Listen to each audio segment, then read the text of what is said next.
ఈ సమయంలో 2025వ సంవత్సరంలో మనం ప్రవేశించాం.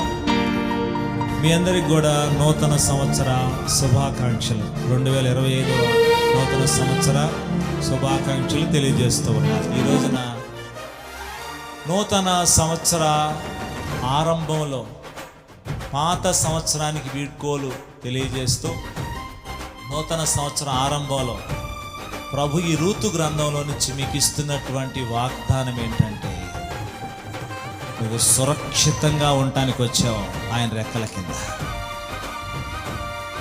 యెహోవా రెక్కల కింద సురక్షితంగా ఉండటానికి వచ్చావు. నువ్వు మోయాబును విడిచి ఇక్కడికి ఎందుకు వచ్చావంటే సురక్షితంగా ఉండటానికి వచ్చావు. నువ్వు చేసిందంతా నాకు తెలుసు, నువ్వు దేవుని కొరకు చేసిందంతా నాకు తెలుసు. ఇక్కడికి ఎందుకు వచ్చావంటే సురక్షితంగా ఉండడానికి వచ్చావు. నువ్వు చేసిన దానికి దేవుడు నీకు తప్పకుండా ప్రతిఫలం ఇస్తాడు. యెహోవా నీవు చేసిన దానికి ప్రతిఫలం ఇచ్చును.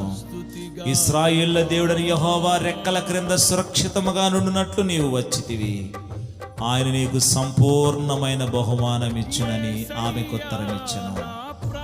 సంపూర్ణమైన బహుమానము నీకు ఇచ్చును. అద్భుతమైన నీ ఆదరణే ఆశ్రయమైన నీ సంరక్షణ.